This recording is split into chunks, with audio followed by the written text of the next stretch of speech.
As they led him away, they seized Simon from Cyrene, who was on his way in from the country, and put the cross on him and made him carry it behind Jesus.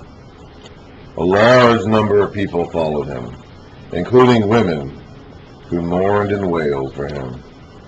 Jesus turned and said to them, now, we don't read here why they seized Simon and had him do this. In the other Gospels, it's clear that Jesus is too weak to carry the cross himself. But Luke kind of, softens a lot of that. Again, Luke is trying his hardest to portray the Roman officials in the most positive light possible. So the beatings that he received from the hands of the Romans are just kind of glossed over. Jesus turned and said to them, daughters of Jerusalem, do not weep for me. Weep for yourselves and for your children. For the time will come when you will say, blessed are the barren women, the wombs that never bore, and the breasts that never nursed. Then they will say to the mountains, fall on us, and to the hills, cover us. And this is a quote from Hosea, so we're going to look at that in a moment. For if men do these things when the tree is green, what will happen when it is dry? If you're going to behave this way in good times, what are you going to be like in bad times? That quote that quote he just said there was from Hosea 10:8. We'll go back to the beginning of Hosea 10. Remember, Hosea is a prophet to the northern kingdom of Israel in about the year 750 or so BC. He and Amos were the written prophets who were sent to Israel, the writing prophets, the northern kingdom, that is. And he is there to talk about, he's the one who was ordered by God to marry a woman who would be unfaithful to him as an object lesson for Israel's relationship with God. And then so Hosea 10, starting at the beginning of the chapter, Israel was a spreading vine. He brought forth fruit for himself. As his fruit increased, he built more altars. As his land prospered, he adorned his sacred stones with things that they weren't supposed to do. Their heart is deceitful, and now they must bear their guilt. The Lord will demolish their altars and destroy their sacred stones. They weren't supposed to build those altars or those sacred stones. Then they will say, we have no king because we did not revere the Lord. But even if we had a king, what could he do for us? They make many promises. They take false oaths and make agreements. Therefore, lawsuits spring up, like poisonous weeds in a plowed field. The people who live in Samaria, that was the capital of the northern kingdom, fear for the calf idol of Beth Avon. That was one of the worship sites that they had set up to worship their make-believe calf. Its people will mourn over it, and so will its idolatrous priests. Those who had rejoiced over its splendor, because it is taken from them into exile. It will be carried to Assyria as tribute for the great king. Assyria was the kingdom that conquered Israel. Ephraim will be disgraced. Israel will be ashamed of its wooden idols. Samaria and its king will float away like a twig on the surface of the waters. The high places of wickedness will be destroyed. It is the sin of Israel. Thorns and thistles will grow up and cover their altars. Then they will say to the mountains, cover us, and to the hills, fall on us. So the day of judgment has come to the idolatrous nation. In the days of Hosea, and Jesus is applying that quote to his own day, the days of judgment are going to come again for this idolatrous nation that rejected their king and chose to do other things instead. And that's what you need to weep for, women of Jerusalem. Weep for the children that are going to come from you in the generation to come. And you're going to be envious of those women who never had children, which of course no woman in the ancient world would have ever been envious of a woman who was barren. That would have been mind-boggling to them. But he's saying, someday down the road, your own children are going to fall to these Romans that are going to come, and you're going to be envious of women who never had children, never had to see this happen. For if men do these things and the tree is green, what will happen when it is dry? Now, these people probably don't think that the tree is green right now, but compared to what it will be like in a few years, it's much better. If men do these things in good times, how are they going to act in bad times? 2 other men, both criminals, were also led out with him to be executed. When they came to the place called the Skull, there they crucified him, along with the criminals, one on his right, the other on his left. Jesus said, "Father, forgive them, for they do not know what they are doing." And they divided up his clothes by casting lots. We've read about this before with the other Gospels, so we're not going to go into that again here. The prophecy fulfills some Psalms. The people stood watching, and the rulers even sneered at him. They said, "He saved others. Let him save himself if he is the Christ of God, the chosen one." The soldiers also came up and mocked him. They offered him wine vinegar and said, "If you are the King of the Jews, save yourself." There was a written notice above him which read, "This is the King of the Jews." One of the criminals who hung there hurled insults at him. "Aren't you the Christ? Save yourself and us." But the other criminal rebuked him. This is the only gospel that records this, that one of the criminals on the cross with him repented in the end. Apparently they both insulted him at first, but one of the criminals eventually realized what was going on and said this, "Don't you fear God," he said, "since you are under the same sentence? We are punished justly, for we are getting what our deeds deserve. But this man has done nothing wrong." And he said, "Jesus, remember me when you come into your kingdom." So he has believed. He, after seeing all of this, he now believes that this man on the cross next to him is in fact the anointed one, the Christ of God. Jesus answered him, "I tell you the truth, today you'll be with me in paradise." This is one of those few places in the Bible where the ancient language's lack of punctuation can actually be somewhat of a problem. We read this like this. Jesus answered him, "I tell you the truth. Today you'll be with me in paradise." But we say this because we see that punctuation of a colon or whatever after the word truth, and it seems like there should be a pause there. And that's probably what the actual text means. But in the ancient language, there is no colon or period or comma or whatever. It's just words. And so we don't really know if the sentence should be what I just read it as, "I tell you the truth, today you'll be with me in paradise," or it should be read as, "I tell you the truth today, you'll be with me in paradise." That kind of, which way should the comma go? Should it go, or the semicolon or colon, whichever, should it go before or after the word today? That changes the meaning of that statement. But I think we generally have it right, that he means, "I tell you the truth, today you'll be with me in paradise." I think that is correct.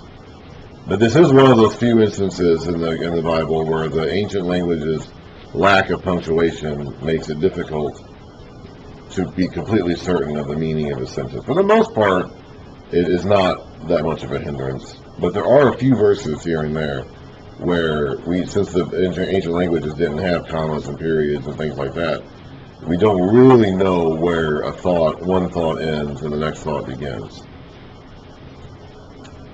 It was now about the 6th hour. That'd be about noontime in their reckoning. And darkness came over the whole land until the 9th hour. That'd be about 3 in the afternoon. For the sun stopped shining, and the curtain of the temple was torn in two. Jesus called out with a loud voice, "Father, into your hands I commit my spirit." When he had said this, he breathed his last. Those would have been probably his actual last words. For putting it all together from the various gospel accounts, it seems like he said, to set things up, he said, "I'm thirsty," and they fed him, they gave him the vinegar to drink, and then he cried out, "It is finished," and then at the end he said, my Father, into your hands I commit my spirit." The various gospels, none of the gospels give us the entire picture completely by themselves, But putting them all together, that seems to be how it unfolded. And even there, when he says that, he's quoting from Psalm 31. So we're going to go ahead and read Psalm 31, not just the verse he quotes, but the whole psalm. Because typically speaking, when you quote a verse from a psalm, you're bringing into mind that whole psalm. Because remember, these would have been their songs. Every Jew, every Israelite from this time period would have known all these psalms backwards and forwards, would have had them memorized since they were probably 5 years old. So when he says a line from a psalm, everyone listening to him would immediately know the entire context of that psalm. So that's what we're going to do. We're going to read the entire psalm and not just the verse he quotes. Psalm 31. For the director of music, a psalm of David. In you, O Lord, I have taken refuge. Let me never be put to shame. Deliver me in your righteousness. Jesus is very much being put to shame, hanging naked up on a cross on public display for all to see. But the psalmist is saying, let me never be put to shame. Deliver me in your righteousness. Turn your ear to me. Come quickly to my rescue. Be my rock of refuge, a strong fortress to save me. Since you are my rock and my fortress, for the sake of your name, lead and guide me. Free me from the trap that is set for me, for you are my refuge. Into your hands I commit my spirit. Redeem me, O Lord, the God of truth. I hate those who are clinging to worthless idols. I trust in the Lord. Capital L-O-R-D, so Yahweh. I will be glad and rejoice in your love. For you saw my affliction and knew the anguish of my soul. Now remember, in the other Gospels, this is after Jesus is saying, my God, why have you forsaken me? Luke doesn't mention that, but in the other Gospels we know that he's already said that.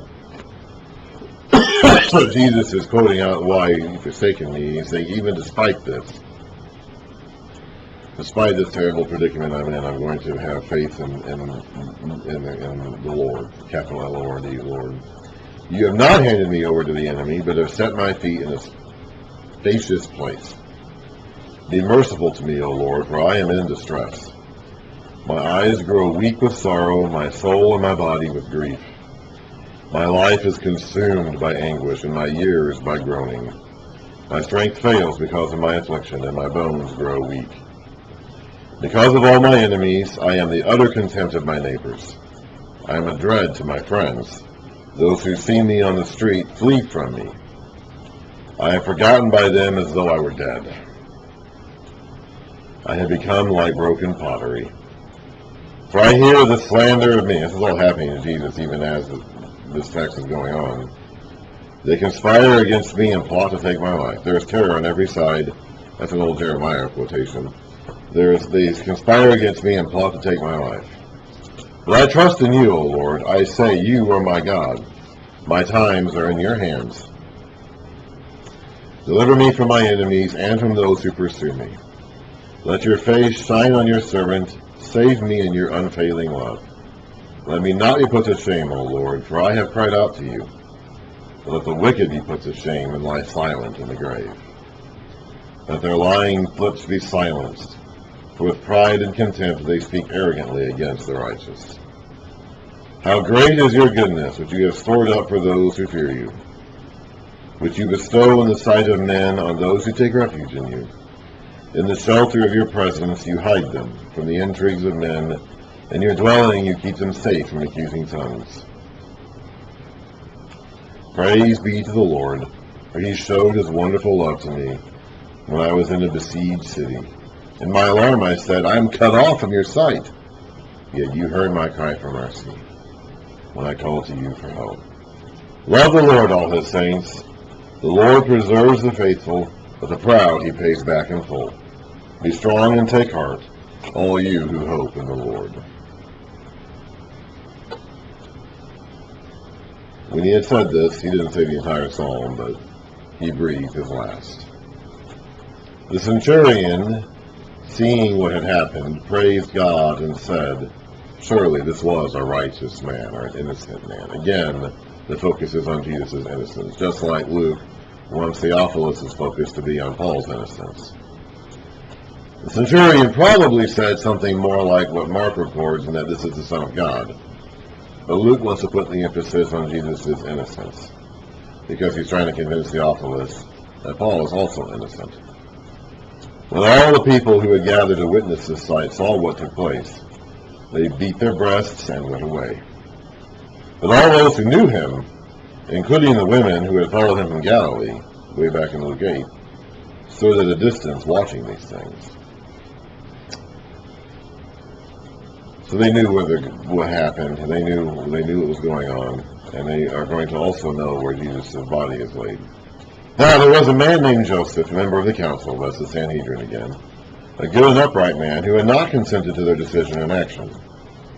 He came from the Judean town of Arimathea, and he was waiting for the kingdom of God.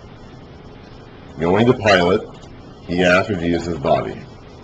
Then he took it down, wrapped it in linen cloth, and placed it in a tomb cut in the rock, one in which no one had yet been laid. It was preparation day, and the Sabbath was about to begin. They weren't going to be able to do this on the Sabbath because they had to rest. So they had to get this done before evening, because the Sabbath begins at sundown, which would be 6 o'clock. So it's 3 o'clock when Jesus dies, and in that 3 hours they have to get his body in the grave, so they aren't doing it during the Sabbath. They can come back the day after the Sabbath to continue properly anointing his body, which is what the women intend to do. But they can't do it during the Sabbath, and they don't have enough time to get it done before the Sabbath, so this is all temporary. It was preparation day, and the Sabbath was about to begin. The women who had come with Jesus from Galilee followed Joseph and saw the tomb and how his body was laid in it.